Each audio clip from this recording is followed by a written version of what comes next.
चिंतन जय श्री हरि।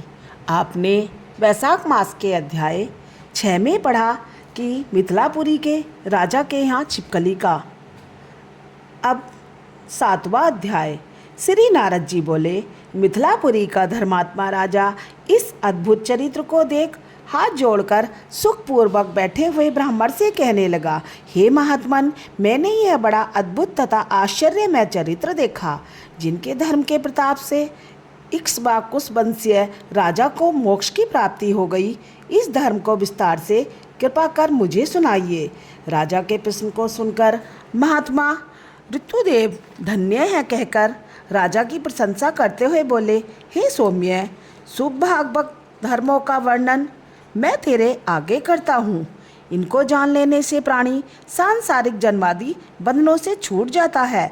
वैशाख में जो धर्म है, जैसे जल का घड़ा देना, प्याऊ लगवाना, मार्ग में छाया करना, बावड़ी, कुआं, धर्मशालाएं बनवाना, तालाब बनवाना, सूर्योदय से पहले प्रतिदिन स्नान करना और भगवान मधुसूदन का सुगंधित कोमल से पुष्पों से पूजन करना, कथा सुनना तथा कथा कहना, मार्ग से थके हुए व्यक्ति को हवा करना, श्रम को दूर करने वाला गोरस गुड़ का शरबत पिलाना, जूते, खड़ाऊ, छतरी, पंखा, तिल, शहद, कपूर, कस्तूरी, चंदन आदि सुगंधित वस्तु, सैया, खाट, फल, दही, नैवेद्य इत्यादि दान करना, गायों को घास डालना, अन्नदान इत्यादि, पत्ते पर भोजन करना,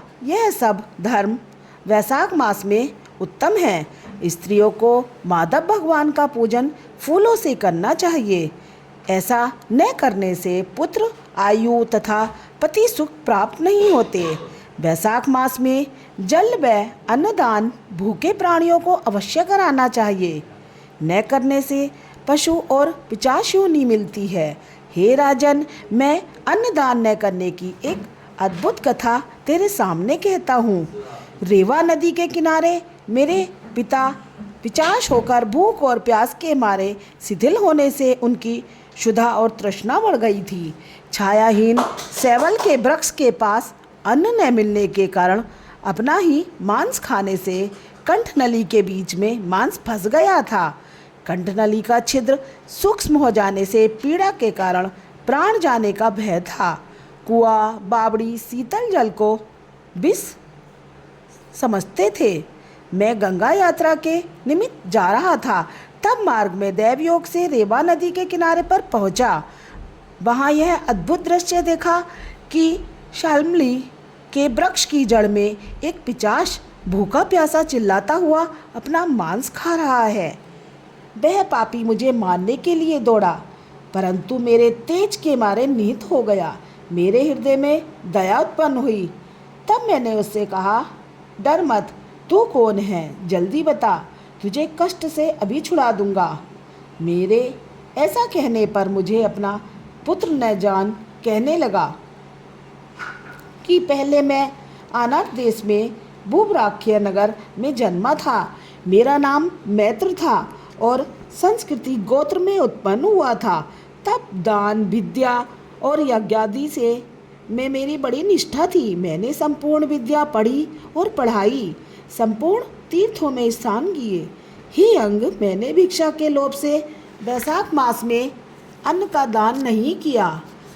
इससे विचार होता है कि इसी कारण मुझे पिशाच की योनि मिली। अब मेरे घर पर ऋतुदेव नाम का पुत्र है, जो बड़ा ख्यातिवान है। उससे मेरी दशा कह देना कि तेरा पिता अन्नदान न करने से स्वर्ग नहीं गया और नर्मदा नदी के तीर पर बड़ा दुखी हो अपना ही मांस खाकर वृक्ष की जड़ में पिशाच बना बैठा है। अतः पिता को पिशाच योनि से छुड़ाने के लिए वैशाख मास में प्रातःकाल स्नान कर विष्णु पूजा और भक्ति पूर्वक जल से मेरा तर्पण करे। फिर किसी ब्राह्मण को अन्नदान करे, जिससे मैं विष्णु पद को प्राप्त हो जाऊं। यदि तुम मुझ पर दया करोगे तो तुम्हारा कल्याण होगा। अपने पिता की ऐसी बात सुनकर दुख के मारे उनके पांव पर बहुत देर तक लकड़ी की भांति पड़ा और अपनी निंदा कर नेत्रों में आंसू भर कहने लगा कि हे पिता, तुम्हारा पुत्र मैं ही हूँ। दैवयोग से यहाँ आ गया हूँ। अब तुम्हारे बताए अनुसार यात्रा करके शीघ्र ही घर जाकर मेष की संक्रांति में विष्णु भगवान की निमित्त अन्न अर्पण करूँगा। पिता की आज्ञा अनुसार मैंने तीर्थ यात्रा कर घर बैसाख के महीने में अन्नदान किया। तब मेरे पिता पिशाच योनि से मुक्त हो विमान पर चढ़ मुझे आशीर्वाद दे विष्णु लोक को गए, जहाँ से फिरकर नहीं आते। इसलिए अन्नदान को सब शास्त्रों ने बड़ा धर्म कहा है। हे राजन, यह सब धर्मों का सारभूत है जो मैंने कह दिया। अब और किस बात को सुनने को तेरी इच्छा है सो पूछ, मैं तुझसे सत्य कहूँगा। ओम जय हो श्री माधव भगवान की।